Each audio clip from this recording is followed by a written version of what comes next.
बिस्मिल्लाहिर्रहमानिर्रहीम। अस्सलाम वालेकुम वरहमतुल्लाहि वबरकातुहू। स्टूडेंट्स, आज हम चैप्टर नंबर 4 स्टार्ट करने जा रहे हैं।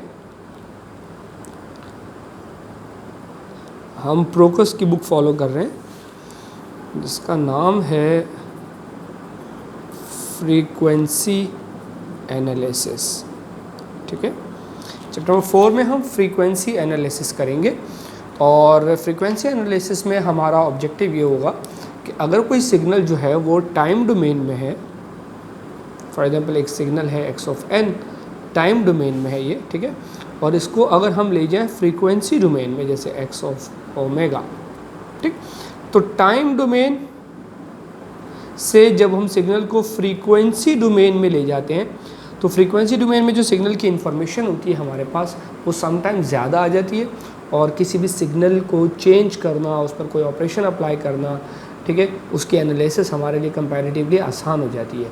इसलिए हम सिग्नल्स को टाइम डोमेन से फ्रीक्वेंसी डोमेन में लेकर जाते हैं। किसी सिग्नल को टाइम डोमेन से फ्रीक्वेंसी डोमेन में लेकर जाने के लिए डिफरेंट ट्रांसफॉर्म यूज़ किए जाते हैं, जैसा कि जी ट्रांसफॉर्म, लैप्लास ट्रांसफॉर्म या फिर Fourier series and Fourier transform. ठीक है, तो याद रखें कि यहाँ पर कोई भी टाइम डोमेन सिग्नल अगर है तो हम उसकी दो कैटेगरीज बना सकते हैं। एक पीरियोडिक सिग्नल, ठीक है, यानी कुछ सिग्नल हो सकते हैं जो पीरियोडिक सिग्नल्स हों, ठीक है, और कुछ सिग्नल्स हो सकते हैं जो अपीरियोडिक हों, अपीरियोडिक सिग्नल या नॉन पीरियोडिक सिग्नल्स। तो याद रखें स्टूडेंट्स, अगर कोई पीरियोडिक सिग्नल है और हम उसको फ्रीक्वेंसी डोमेन में लेकर जाना चाहते हैं तो हम उसके लिए अमूमन यूज़ करते हैं फोरियर सीरीज़, फोरियर सीरीज़। और अगर कोई सिग्नल ए पीरियोडिक हो और हम उसको फ्रीक्वेंसी डोमेन में लेकर जाना चाहें तो फिर उसके लिए हम यूज़ करते हैं फोरियर ट्रांसफॉर्म, फोरियर ट्रांसफॉर्म। ठीक है, तो इस चैप्टर में हमारा जो मेन ऑब्जेक्टिव होगा वो फोरियर सीरीज़ और फोरियर ट्रांसफॉर्म किस तरह अप्लाई करते हैं किसी भी पीरियोडिक या ए पीरियोडिक सिग्नल के लिए। तो हम सबसे पहले जो आगाज़ करने जा रहे हैं इसमें हम फोरियर सीरीज़ से आगाज़ करने जा रहे हैं इस चैप्टर का। पहला हमारा जो टॉपिक है ये है फोरियर सीरीज़। फोरियर सीरीज़ जो है इसका कॉन्सेप्ट फोरियर ने दिया और फोरियर ने कहा कि हम दुनिया को के किसी भी सिग्नल को बहुत सारे साइनोसाइड के सम के फॉर्म में लिख सकते हैं। यानी जो इसका बुनियादी फ़लसफ़ा है वो ये है कि अगर हमारे पास कोई भी सिग्नल है तो उस सिग्नल को हम सम ऑफ साइनोसाइड्स की फॉर्म में लिख सकते हैं। यानी कोसाइन और साइन वेव, बहुत सारी कोसाइन वेव और साइन वेव को अगर हम आपस में ऐड करें तो हम दुनिया का कोई भी सिग्नल बना सकते हैं। ठीक है, और याद रखें कि मैंने आपको बताया कि फोरियर सीरीज़ जो है वो एप्लीकेबल किसके लिए, किसी भी पीरियोडिक सिग्नल के लिए। तो अकॉर्डिंग टू फोरियर सीरीज़ कोई भी पीरियोडिक सिग्नल हो हम उसको बहुत सारे साइन और कोसाइन वेव की सम के फॉर्म में लिख सकते हैं, सम ऑफ साइनोसाइड्स की फॉर्म में लिख सकते हैं। ठीक है, मैं इसको लिख भी देता हूँ।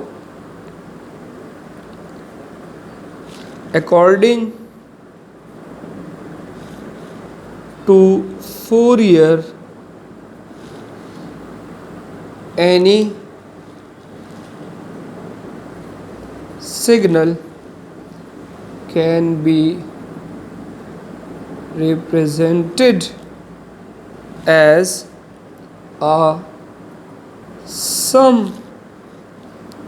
of sinusoids. ठीक है, किसी भी सिग्नल को जो है हम जो है वो सम ऑफ साइनोसाइड्स की फॉर्म में लिख सकते हैं। ठीक है, and for this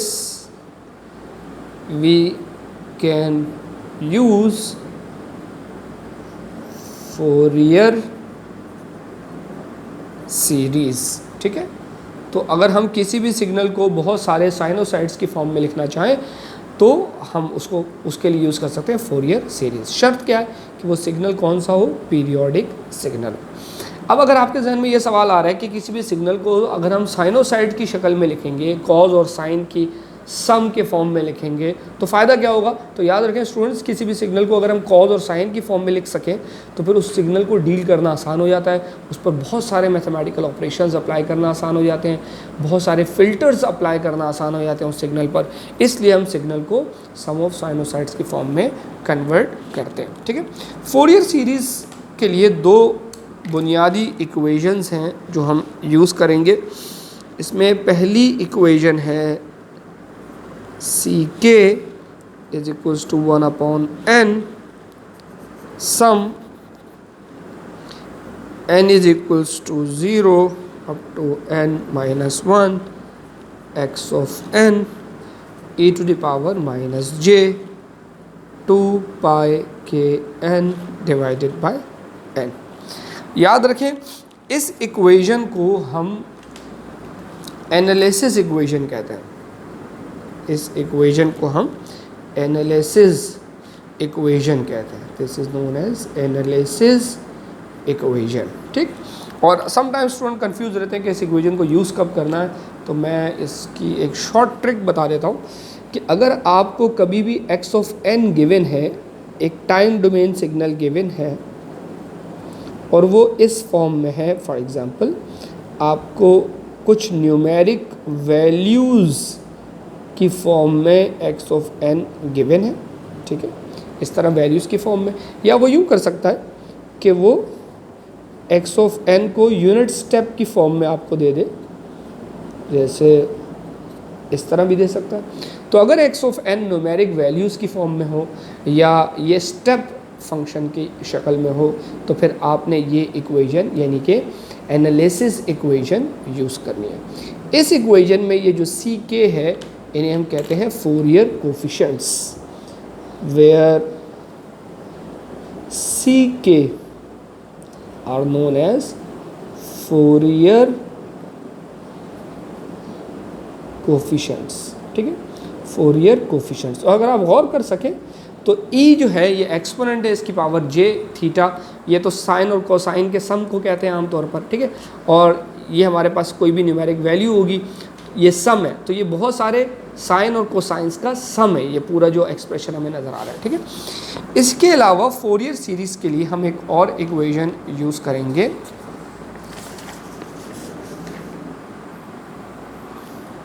second equation जो हम यूज़ करेंगे फोरियर सीरीज़ के लिए, this is x of n is equals to summation k starting from 0 up to n minus 1 ck e to the power j 2 pi k n divided by n। और इस equation को हम use करेंगे, इस equation का एक मखसूस नाम है, इसे हम कहते हैं सिंथेसिस इक्वेशन, सिंथेसिस इक्वेशन। ठीक है, और ये जो सिंथेसिस इक्वेशन है, इस सिंथेसिस इक्वेशन को हम यूज़ कब करेंगे, याद रखें स्टूडेंट्स, जब हमें x ऑफ n अगर cos, जैसे for example cos π/3n plus sign for example π/3n, इस तरह की फॉर्म में अगर हमें x ऑफ n गिवन होगा कॉज और साइन की फॉर्म में, तो फिर हम सिंथेसिस इक्वेशन यूज़ करेंगे।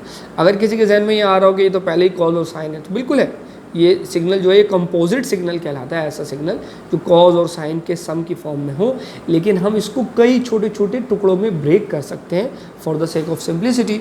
और फिर हम डेफिनेटली जब इसको ब्रेक करेंगे तो हम इसकी फ्रीक्वेंसीज हमारे लिए फाइंड आउट करना आसान हो जाएगा। और फिर जब फ्रीक्वेंसी हमारे लिए फाइंड आउट करना आसान हो जाएगा तो मैंने जैसे शुरू में बताया कि फ्रीक्वेंसी डोमेन में सिग्नल को एनालाइज करना हमारे लिए आसान हो जाता है। ठीक है, अब अगर कोई सिग्नल हमारे पास आ जाए और हम उसका फोरियर सीरीज़ फाइंड आउट करना चाहें तो कैसे कर सकते हैं। अब हम इसकी तरफ बढ़ रहे हैं, लेकिन इससे पहले एक दो अहम बातें जो हमें पता होनी चाहिए। ठीक है, इसमें पहली चीज़ तो ये कि अगर कोई सिग्नल डिस्क्रीट है, इन वन डोमेन, एक डोमेन में सिग्नल डिस्क्रीट है, जैसा कि टाइम डोमेन में सिग्नल डिस्क्रीट है, तो फिर वो फ्रीक्वेंसी डोमेन में जाकर पीरियोडिक हो जाएगा। ठीक है, डिस्क्रीट या आप यूँ कह लीजिए discreteness in one domain is periodicity in other domain.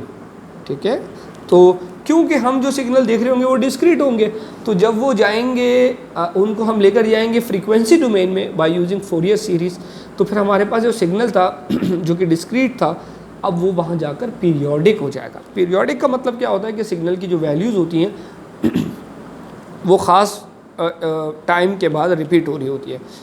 तो हमने क्योंकि कोफिशिएंट्स हमारा ऑब्जेक्टिव होगा सी के हम फाइंड आउट कर रहे होंगे, जिसको फोरियर कोफिशिएंट्स कहते हैं, तो अगर पीरियोडिक सिग्नल होगा तो इसके लिए C K plus N would be equal to C K. N से मुराद यूँ कह लीजिए कि जैसे हमारे पास टाइम पीरियड होता है, ये सैम्पलिंग पीरियड कहलाता है। टाइम पीरियड जो होता है, टाइम पीरियड वो उस वक्त को कहते हैं जिसके बाद सिग्नल दोबारा वही वैल्यू उसकी हमारे पास रिसीव हो जाए। तो यूँ कह लीजिए कि ये टाइम ही है हमारे पास। ठीक है, ये टाइम है और सैम्पलिंग टाइम इसको कहते हैं, सैम्पलिंग पीरियड भी कहते हैं। तो C K plus N would be equal to C K, इसका मतलब ये है, ये शो किस चीज़ को कर रहा है, पीरियोडिसिटी को शो कर रहा है। ठीक है, now let's start some examples to understand how we can use Fourier series to convert a signal from time domain into frequency domain. इसके लिए हम एग्जांपल कर रहे हैं, प्रोकस की बुक हम फॉलो कर रहे हैं, चैप्टर नंबर 4 है, 4.2.1 एग्जाम्पल है जिसमें कहा गया है फाइंड फोरियर सीरीज, और दो पार्ट हैं इसके एक पार्ट में कहा गया है कि सिग्नल है x of n is equal to cos root 2 pi n, और फिर इसका पार्ट b है x of n is equals to cos pi by 3n। ठीक, ये दो पार्ट्स हैं इसके, और फिर इसका एक और पार्ट भी है, सॉरी, इसका पार्ट c है x of n is equal to 1,1,0,0।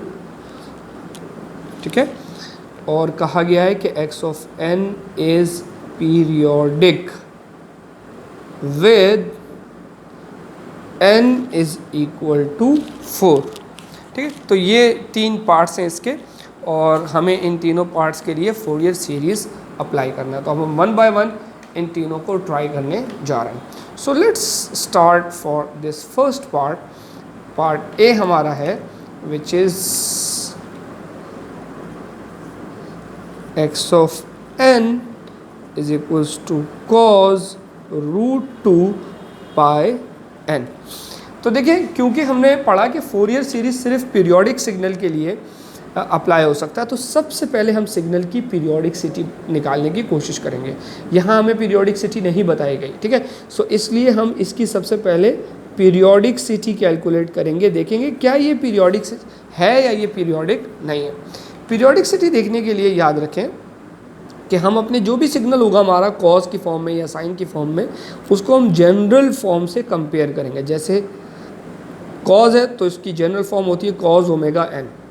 तो अगर हम इन दोनों को कंपैरिजन करें इन दोनों की, तो हमें नज़र आ रहा है कि ओमेगा बराबर होगा रूट 2 पाई। ओमेगा की जगह हम लिख सकते हैं 2 pi F is equals to root 2 pi, और पाई से पाई कैंसिल आउट हो जाएगा, एफ बराबर आ जाएगा रूट 2 डिवाइड बाय 2। जैसा कि हमने चैप्टर नंबर 1 में पढ़ा था कि अगर फ्रीक्वेंसी हमारे पास, इसका डिनोमिनेटर हम देखें ये भी इंटीजर आ जाए और न्यूमिनेटर भी इंटीजर आ जाए, तो ऐसा सिग्नल पीरियोडिक होता है। लेकिन अनफॉर्चुनेटली यहाँ पर हमारे पास इंटीजर नहीं है। रूट 2 अगर आप कैलकुलेट करेंगे तो इसकी एग्जैक्ट वैल्यू नहीं आती, डेसिमल में बहुत लंबी चौड़ी वैल्यू आती है, इसलिए ये नॉन इंटीजर है। ठीक है, तो अगर यहाँ भी इंटीजर हो यहाँ भी इंटीजर हो तो सिग्नल पीरियोडिक हो जाता है। लेकिन क्योंकि यहाँ नॉन इंटीजर आ गया, कोई एक भी नॉन इंटीजर हो गया, तो जो सिग्नल होगा वो हमारा ए पीरियोडिक होगा। लिहाजा हम ये कहेंगे कि हमारा जो सिग्नल है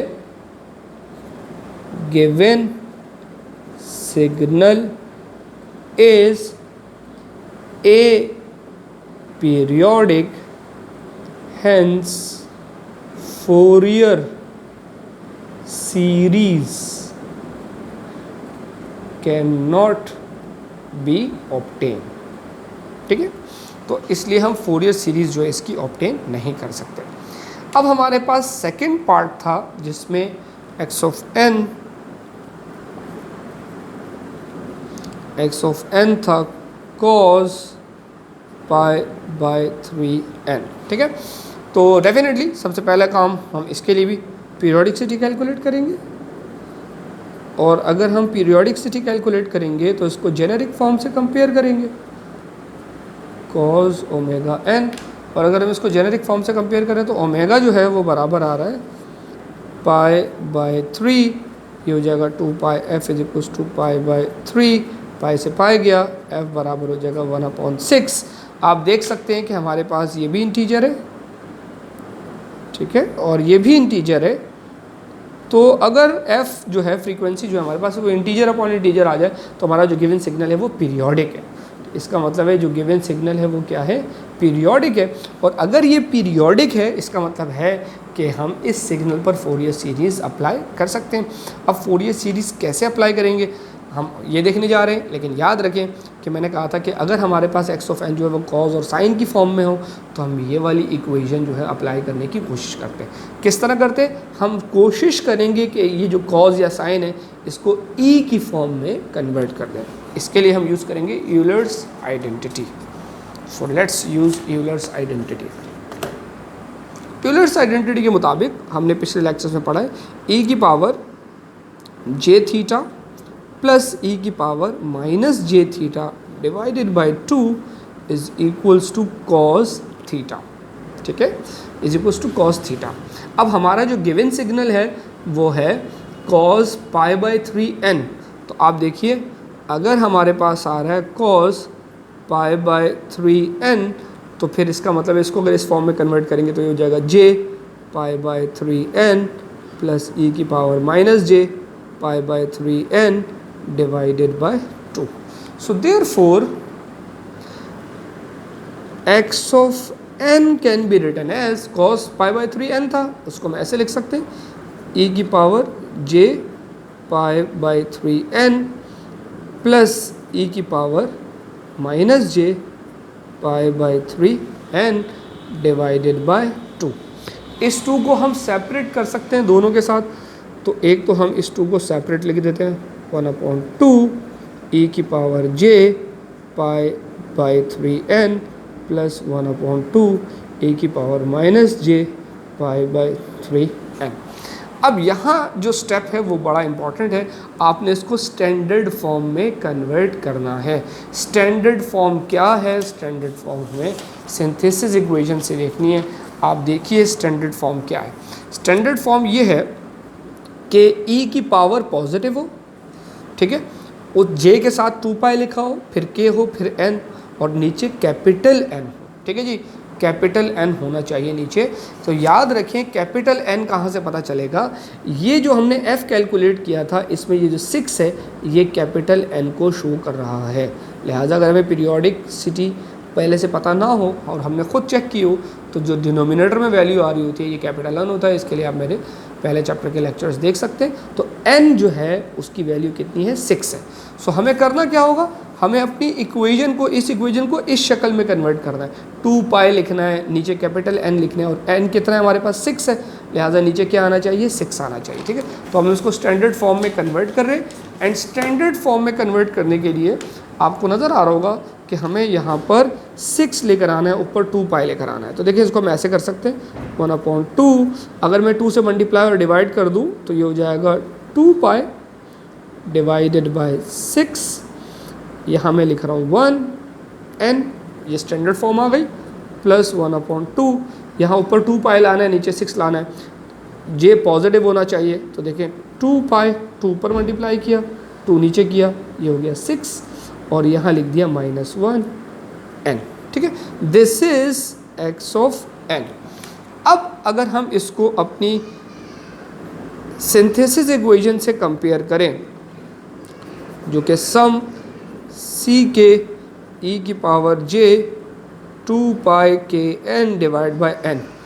इससे ज़रा इसको कंपेयर करें तो आप क्लियरली देख सकते हैं कि ये 2 पाई, ये भी 2 पाई, ये स्मॉल एन है, ये स्मॉल एन है, ये कैपिटल एन है, ये कैपिटल एन आ गया। ठीक है, के जो है वो हाँ यहाँ पर कितना आ रहा है, 1 आ रहा है। इसको देखते हुए हमें नज़र आ रहा है कि यहाँ के की वैल्यू क्या है, यहाँ के की वैल्यू 1 है। और अगर आप इसको इससे कंपेयर करेंगे तो आपको नज़र आ रहा होगा कि के की वैल्यू हमारे पास -1 है, के की वैल्यू -1। इंटरेस्टिंगली ई के साथ जो लिखा होता है वो सी के होता है, इसका मतलब ई के साथ जो लिखा हुआ है वो सी के है, और सी के हमारे पास के की वैल्यू कितनी है, 1 है, लिहाजा ये सी के तो है, ये सी के है, लेकिन के की जगह क्या आएगा, 1 आएगा। और ये भी सी के है, इसके साथ जो लिखा हुआ है सी के है, लेकिन के की वैल्यू -1 है, तो ये सी -1 है। लिहाजा इस एक्सप्रेशन को देखते हुए हम ये कह सकते हैं कि हमारे पास C1 और C-1 ये दोनों जो हैं हमारे पास क्या आ गए, ये आ गए 1/2। C1 भी 1/2 है और C-1 भी जो है वो 1/2 है। अब क्योंकि हमने देखा था, हमने एक्सप्रेशन में देखा था कि CK + N = CK, ठीक है, तो आप देख सकते हैं कि इसको हम फिर ऐसे भी लिख सकते हैं कि 1 है, N कितना है हमारे पास, N की वैल्यू थी 6, ठीक है, N की वैल्यू थी 6, लिहाजा इसको ऐसे लिख सकते हैं C K की वैल्यू 1 + 6 = C K की वैल्यू 1। तो इसका मतलब है C7 जो होगा वो किसके बराबर होगा, C1 के बराबर होगा। C1 कितना था, हाफ था। इसी तरह K की हमने वैल्यू 1 ली है, K की वैल्यू अगर -1 लेंगे तो ये एक्सप्रेशन बनेगा -1 + 6, ठीक है, K की जगह -1, N 6 था, = C K, K -1, ठीक है। तो हमने यहाँ पर K की वैल्यू क्या ली है, +1 ली है, और यहाँ K की वैल्यू -1 ली है, क्योंकि K की वैल्यू -1 भी है, ठीक है। अब इसको अगर देखें तो ये बनेगा C5 = C-1, और C-1 की वैल्यू भी हाफ है, तो ये वैल्यू आ गई हमारे पास हाफ, ठीक है। तो जब हमने C की वैल्यूज़ कैलकुलेट कर ली तो अब हम जो है इसका मैग्नीट्यूड स्पेक्ट्रम कैलकुलेट कर सकते हैं। और मैग्नीट्यूड स्पेक्ट्रम इसका कैलकुलेट करने के लिए देखें, हम इसका जो मैग्नीट्यूड स्पेक्ट्रम है, ठीक है, मैग्नीट्यूड स्पेक्ट्रम में हम करते क्या है, जितने भी C हैं उन सब का मैग्नीट्यूड कैलकुलेट करते हैं। तो हम अगर C1 की बात करें, इसका मैग्नीट्यूड निकालें तो इत्तेफाक से ये तो पॉजिटिव ही है, ठीक है। फिर इसी तरह C-1 का मैग्नीट्यूड निकालें, वो भी पॉजिटिव ही है। फिर हम C7, तो C7 जो है वो भी हमारे पास पॉजिटिव ही है। और फिर C5 की अगर हम बात करें तो ये भी हमारे पास पॉजिटिव है, ठीक है। तो इसको अगर प्लॉट करना हो तो इसको प्लॉट करने का तरीक़ाकार ये कि हम x एक्सिस के ऊपर K को ड्रॉ करते हैं, ठीक है, और y एक्सिस के ऊपर जो है इसका मैग्नीट्यूड C के प्लॉट करते हैं। K की वैल्यू हम फॉर एग्जांपल 0 ले लेते हैं, ठीक है, 0, फिर ये 1 2 3 4 5 6 7, यहाँ -1 -2 -3 -4 -5 -6 -7, ठीक है। अब हमें यह नज़र आ रहा है C1 का मतलब है K की वैल्यू 1 है, ठीक है, तो K की वैल्यू 1 है, इस पर हाफ आ रही है, तो K की वैल्यू 1 पर फॉर एग्जांपल हम अज्यूम कर लेते हैं कि ये हमारा हाफ है, ठीक है, आप यूँ अज्यूम कर लें ये हाफ है और इसको कर दें 1, ठीक है। फिर C की वैल्यू -1 पे भी हाफ आ रहा है। फिर C की वैल्यू 5 पर हमारे पास ये C की वैल्यू 5 पर हमारे पास हाफ आ रहा है, ठीक है। और अगर हम 7 की बात करें तो C की वैल्यू 7 पर हमारे पास ये हाफ आ रहा है, ठीक है।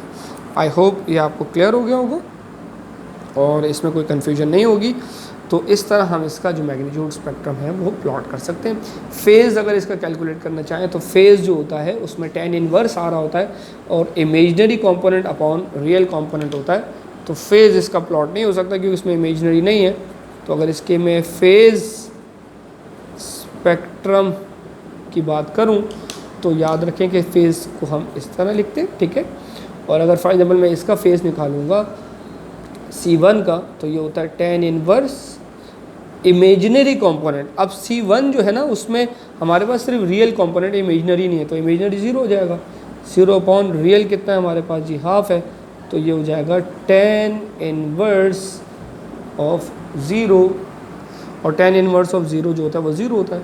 इस तरह अगर मैं फॉर एग्जांपल C-1 का कैलकुलेट करूँगा वो भी 0 आएगा। मैं C5 या C7 का कैलकुलेट करूँगा वो भी 0 आएगा। लिहाजा उसको भी प्लॉट ऐसे ही करेंगे K और फिर यहाँ पर हमारा फेज़ आ जाएगा, लेकिन वो कितना आ रहा है, 0 आ रहा है, ठीक है जी। ये था पार्ट बी और अब हम इसके पार्ट सी की तरफ मूव कर रहे हैं। पार्ट सी जो इसका है उसमें हमारे पास जो फॉर्म है एक्स की वो डिफरेंट है। पार्ट सी में हमें एक्स ऑफ एन जो गिवन था वो था 1 1 0 0, यहाँ पर एरो है। और मैंने कहा था कि अगर आपके पास 1 या डिजिट्स की फॉर्म में आ जाए तो फिर ऐसी सूरत में हम जो इक्वेशन यूज़ करते हैं वो सिंथेसिस इक्वेशन जो है वो यूज़ नहीं करते, फिर हम एनालिसिस इक्वेशन यूज़ करते हैं। एनालिसिस इक्वेशन क्या थी, Ck is equals to 1/n sum n starting from 0 up to n-1 और x of n e to the power j 2 pi kn divided by capital N। और याद रखें कि question में हमें ये गिवन था कि जो n है वो 4 है, n की वैल्यू 4 है और ये पीरियोडिक है। तो क्योंकि ये क्वेश्चन में हमें बता दिया गया था कि ये पीरियोडिक है और n की वैल्यू 4 है, इसलिए इसके लिए पीरियोडिसिटी चेक नहीं करेंगे। और अब इसको हम अप्लाई कैसे करेंगे ये देखिए।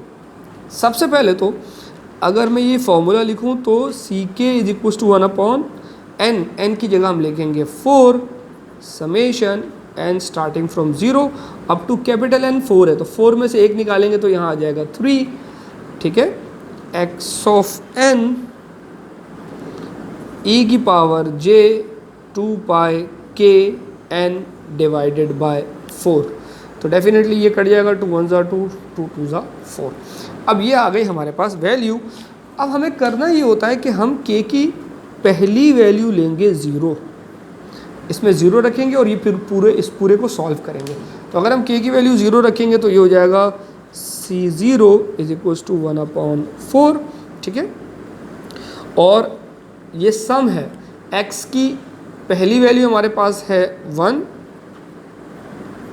उससे e मल्टीप्लाई होगा j पाए k की जगह हमने क्या रखना है 0n divided by 2 plus x की अगली वैल्यू 1, फिर e मल्टीप्लाई होगा क्योंकि सम का साइन लगा हुआ है, तो ये हो जाएगा j पाए k की जगह 0 रखना है, ठीक है, और divided by 2। I am really sorry, ये याद रखें ये एरो है, इसका मतलब यहाँ n की वैल्यू 0 है, यहाँ n की वैल्यू 1 है, यहाँ n की वैल्यू 2 है, यहाँ n की वैल्यू 3 है। तो इसका मतलब है यहाँ हम रखेंगे n0, यहाँ रखेंगे n1, ठीक है। फिर नेक्स्ट हमारे पास है 0 इंटू जे पाए k0, n की value 2 divided by 2 plus 0 e power j पाए 0, ये हो जाएगा n की वैल्यू 3 डिवाइडेड बाय 2 और फिर ब्रैकेट क्लोज।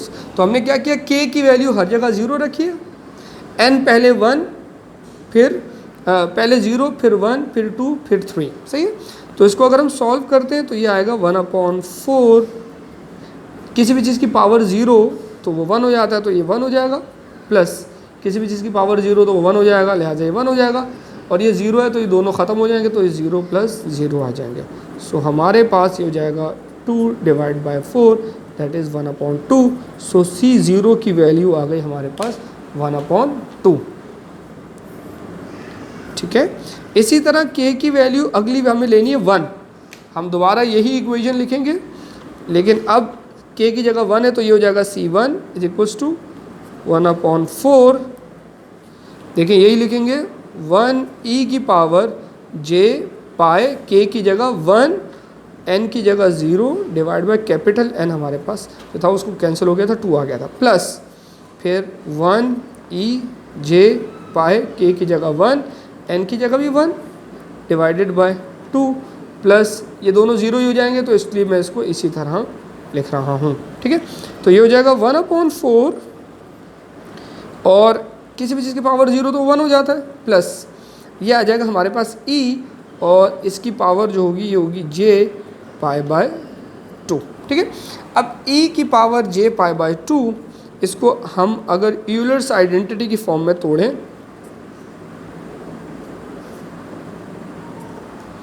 तो e की पावर जो j पाई, इसे हम लिख सकते हैं, इस चीज़ को हम लिख सकते हैं cos पाई 2 माइनस j साइन पाई 2। ठीक है, अब cos पाई 2 जो होता है ये यहाँ 1/4 आ रहा है, ये जगह 1, cos पाई 2 0 हो जाता है। ठीक है, माइनस साइन पाई 2 जो होता है 1 होता है, लिहाजा यहाँ j बच जाएगा। सो अब हमारे पास जो C1 आएगा, मैं उसको यहाँ लिख रहा हूँ, C1 की जो वैल्यू है ये आएगी, ये 1/4 हम दोनों से मल्टीप्लाई कर देते हैं, this is 1/4 minus 1/4 j, this is C1। ठीक है, इसी तरह हम C2 कैलकुलेट करेंगे। C2 के लिए k की वैल्यू अब हमें लेनी होगी 2, तो अगर हम k की वैल्यू 2 लेंगे तो हमारे पास C2 आ जाएगा, एक्सप्रेशन वही है। ठीक है, 1/4 1 e की पावर j पाई अप 2 आएगा k की जगह, प्लस 1 e की पावर j अब 2 आएगा, अगले दो 0 थे इसलिए मैं इनको इसी तरह लिख रहा हूँ। ठीक है, ये हो जाएगा 1/4 और ये हो जाएगा e की पावर 0 और ये दोनों कट जाएंगे, e की पावर j पाए। सो अगर हम इनको सॉल्व करेंगे तो जगह 1/4 ये 1 हो जाएगा और ये आएगा cos pi minus j sine pi, तो cos पाए होता है -1। ठीक है, तो ये हो जाएगा माइनस प्लस माइनस, 1 में से 1 माइनस होगा, ये पूरा हो जाएगा 0, तो C2 हमारे पास आ जाएगा 0। इसी तरह आपने C3 फाइंड आउट करना होगा। C3 आपके पास जो आएगा बिल्कुल यही मेथड आप फॉलो करेंगे, k की वैल्यू 3 लेंगे तो आपके पास C3 आ जाएगा और C3 आएगा 1/4 प्लस 1/4 j, ये आपके पास C3 आ गया। अब आपने इसका मैग्नीट्यूड और फेज स्पेक्ट्रम प्लॉट करना होगा। मैग्नीट्यूड और फेज स्पेक्ट्रम बिल्कुल वैसे ही प्लॉट करेंगे जैसे हमने पिछले प्रॉब्लम में प्लॉट किया। याद रखें, मैं एक करके बता देता हूँ कि अगर हम मैग्नीट्यूड की बात करेंगे, तो मैग्नीट्यूड स्पेक्ट्रम में जो मैग्नीट्यूड कैलकुलेट होगा वो कैसे कैलकुलेट होगा, फिर सबसे पहले C1 था उसका मैग्नीट्यूड कैलकुलेट होगा। ठीक है, सॉरी C0 का मैग्नीट्यूड तो हाफ ही आएगा, फिर C1 का मैग्नीट्यूड कैलकुलेट होगा, तो C1 हमारे पास था 1/4 इसका स्क्वायर, रियल पार्ट का स्क्वायर, फिर इमेजिनरी पार्ट का स्क्वायर और इन सब का रूट। इससे आपके पास C1 का मैग्नीट्यूड आ जाएगा, दैट विल बी √2/4।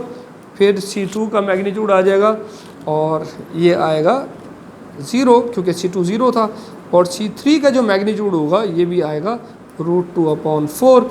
इसी तरह फेज कैलकुलेट करेंगे तो फेज स्पेक्ट्रम में हम tan इनवर्स का फॉर्मूला यूज़ करेंगे। So phase of C0 would be tan inverse, imaginary part नहीं है, रियल पार्ट 1/2 है तो ये इसका आ जाएगा 0। फेज ऑफ C1, तो इमेजिनरी पार्ट हमारे पास है -1/4 और रियल पार्ट है 1/4। जैसे देखें ये इमेजिनरी है ये रियल है, दोनों को डिवाइड करेंगे -1 आ जाएगा और tan इनवर्स ऑफ -1 इज़ -π/4।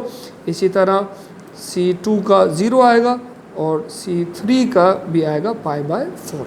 अब आपको इसको प्लॉट करना होगा। इसको प्लॉट का तरीका है कि हम x एक्सिस पर k और y एक्सिस पर जो है वो मैग्नीट्यूड रखते हैं। ठीक है, k की वैल्यू 0 से स्टार्ट करते हैं, फिर एक तरफ पॉजिटिव एक तरफ नेगेटिव, और इसके लिए भी तरीका यही है कि हम x एक्सिस पे k और वाई एक्सिस पर फेज रखते और के की वैल्यू 0 स्टार्ट करते हैं, एक तरफ पॉजिटिव एक तरफ नेगेटिव। ठीक है जी, आई होप आप कर लेंगे। कोई क्वेश्चन हुआ तो आप कमेंट्स में पूछ सकते हैं। अल्लाह हाफिज़।